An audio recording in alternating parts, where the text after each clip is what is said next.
Welcome back to the Raptors Wrap Up. Yes, it's been a long layoff, but here's your NBA update. As there's been reports that the NBA could be returning sometime in the near future, and there's some complications with the tests and getting enough testing kits and stuff like that. We'll just break it down on what's the latest update and how soon can we expect the NBA to be back. First off, the location. Now, they want to get this location either cut down to a few options. There's sometimes you're deciding between if they want to have one option where all the teams come to and they just hang out in a hotel and they just play games in that one city. But they were also debating whether they should have two destinations. So probably two that are, geometrically close to each other. But honestly, I think one location would be a better option. And the most obvious option would be Las Vegas, since they have all the facilities and the Summer League has been there before. But Adam Silver and the NBA want to do like maybe 5 or 6 or 7 games to get everybody's game total to about 70 games and then start the playoffs. So that gives them a little time to adjust, a little time to get a rhythm back, and still somehow salvage the season. Now, I got some quotes from Adam Silver that I have right here. The obvious destination for a one-site event is UNLV in Las Vegas, which has hosted recent Summer League games with all 30 clubs. Hotels are plentiful. One destination reportedly discussed was the Bahamas. According to the NBA, there's been internal talks about Orlando, Atlantic City, Hawaii, and Louisville hosting the playoffs. So there's tons of options that they're looking into, tons of locations. The real test is to see if any of those cities have the facilities for the testing kits. That's the major key. And what the NBA requires is 15,000 testing kits. Now, this is a lot to demand, especially since the States, the USA, is number one in coronavirus victims and cases. But the question is, if that specific city has enough testing kits to support the NBA, then the NBA would probably be playing in that city. So it doesn't matter if it's Las Vegas, Bahamas, wherever it is.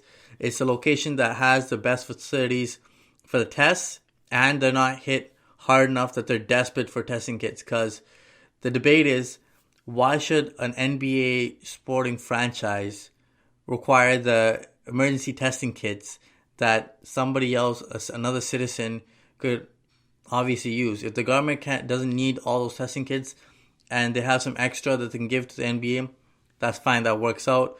But the NBA is going through that with the medical hospitals and labs and trying to get that all sorted out. Now, you guys probably heard that the Raptors have opened up their practice facilities and some of the players can come back and have voluntary workouts. The key word is voluntary, because no team can force a player to come back right now. That's been decided between the Players Association and the NBA department, that they don't want teams to keep players hostage by saying, you must come back, you must practice, get back into rhythm right now amidst the coronavirus, pandemic. So both sides have agreed that no team can, force you to come back. But voluntarily, you can come back and practice in the facility. It's open and guys are there. Right now, only 11 out of the 30 teams have opened up their facilities. The Raptors being one of those teams. Other teams are the Cavs, the Nuggets, the Blazers, the Kings, the Hawks, the Bucks, the Pacers, the Jazz, and the Heat. Now, that's 1/3 of the league right there. And it's voluntary, so you don't even know if the players are going to all show up. Probably 2 or 3 are probably going to show up. Plus, these teams, these players are in different locations. It's not like everybody lives in the city that they play in. Like Kyle Lowry, I know he has a family home here, but his family is in Philadelphia, so you might have just went and settled there for the coronavirus. But like, the players are all over the world right now, and they've gone back home, so you don't really know if they can come back, because there's laws that flights can't come in either.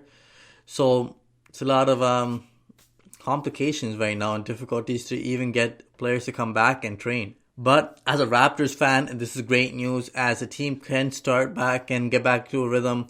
This is a huge season for the Raptors as they are one of the best teams in the NBA and have the best depth and defending champs.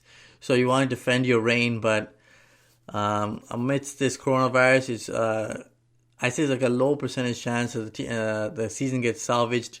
But we'll see. As the days go by, we'll get more and more updates, and I'll let you guys know about all those updates. Another problem that the league is having is teams that are out of the playoffs, have no chance of winning, are pretty much saying, why salvage the season? There's no point. There's no point in risking it. Because their philosophy is, if they come back, it's not like they're winning the championship. But Adam Silver has said that teams should have a holistic view. As in, they shouldn't think of themselves as one part. You got to think of themselves as a part of a system. You got to think about it as a whole, like, league. You can't have one team just be like, okay, I'm not playing, and the teams that are scheduled to face the Warriors, let's say, decided, okay, the Warriors aren't playing, now they have to reset the schedule, and that could have been an easy game for a potential playoff contender and may get them into the playoffs or not. And NBA TV companies and stuff like that are going to complain not being able to see a Steph Curry, a Draymond Green, and the champion of the decade play in a pivotal game that could, see if, let's say, the Blazers make the playoffs or the Dallas Mavericks hold on to a playoff seat, something like that. And it's quite important. So you don't want to see the Warriors drop out or, the Hawks drop out. You want to see all your teams there and all your players available to play. Now, I only point out the Warriors is because Steve Kerr has said in an interview that his team season is done. Don't really see the point in coming back. And, he told his guys, regular season's over. Just get back for next season kind of thing. Honestly, that's not the right approach, and that's why Adam Silver addressed this. And he wants everybody to come back and, as a whole league, to agree on coming back to play. Honestly, it makes sense. Plus, money is involved too. So if those players don't play, they're not going to get paid either. So I doubt the players would not want to come back and play. So there's that. So the kind of precautions that the NBA is planning to take, I told you about the 15,000 tests they're planning to get from the government, the labs and stuff like that. But another thing that the NBA is looking towards is if a player does get the coronavirus amidst the season, the NBA would remove that player and still continue the season. Because the NBA is preparing for the worst, and most likely a player might get it, you never know. And then if he does get it, they test everybody that was around them, and if they're good, just keep that player out, have them consistently being tested, and then once they're good, they can come back. But the season does not stop. That player gets removed temporarily, and once he's recovered, he comes back. But the season goes on. Players keep on playing games, and it doesn't matter if that player is big or not. That's how the rule is, and I think that's a smart mentality to have. You don't want one player to shut down the league kind of thing, but you know what? The precautions are necessary because you don't know. The worst could always happen, so you got to expect the unexpected. I mentioned how the NBA won 15,000 tests, but here's a quote from a former surgeon on the NBA trying to get tests. I do think it would be disturbing to many if there was a massive testing that was available to sports leagues at a time when people who are in high-risk situations were still having a difficult time getting access to testing. So Dr. Vivek Murthy, a former Surgeon General who has advised the NBA on the coronavirus. So those kinds of moral and ethical issues can show up, and the NBA has to be prepared for all these situations as well. Now, these delays have affected the future of next season, and there are talks that Adam Silver wanted to start the 2020-21 season sometime around December, Christmas time. And I doubt the players would be on board for something like that starting off in the holiday season. But with how things are going on right now, the season probably is going to start in September-ish. And let's say like a month or two for the playoffs. So it'll probably end October, because the playoffs start in April, in the regular season, near end of April, and finish in the first 2 weeks of June. So that's like approximately 8 weeks, 6-8 weeks. And if you start in September, you're probably going to end near end of October. So you can get 1 month of rest and then start the season off again in December. You can probably do something like that. But this has also postponed the draft lottery, the NBA Combine, and it's just, keeps pushing everything back because the draft lottery should have happened this month, in the month of May. And you know what? That's another thing that I was excited to see. Maybe we could have seen that, but I guess they're pushing everything in general to the end. Now, a complication that, of course, the players want to talk about is their money. So what happens to all the people, all the players who were supposed to get paid?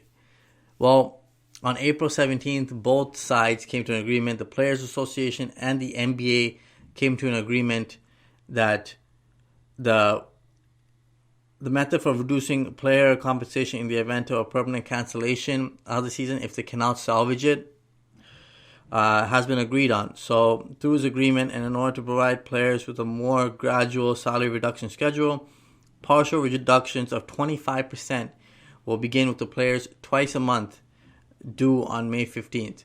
So they're already throwing this in there, already taking the precautions that the season is going to be cut down to maybe 70 games, but right now they're cutting it down to 25%.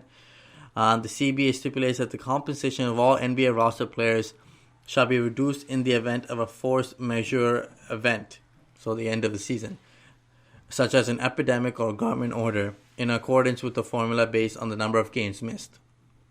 So this makes sense because Adam Silver also said that 40% of the league's revenue comes from the money built around game nights in arenas, which makes sense. Concession stands, tickets, jersey sales, T-shirts, and all that is just needed for that. Whether it's parking fees as well, who knows. And what Adam Silver said is this could turn out to be the single greatest challenge in all of our lives. Now, from my memory, I don't remember David Stern going through a pandemic. I know he did have the lockout season, I believe, in 1999, where the Spurs won that championship. But yeah, other than that, this is just a challenge that Adam Silver has never seen before and the NBA has never encountered. So it's going to be interesting to see how the NBA goes forward with this and if they're able to salvage the season. I know players right now are trying to stay fit, but if you don't have a home gym, it's going to be tough.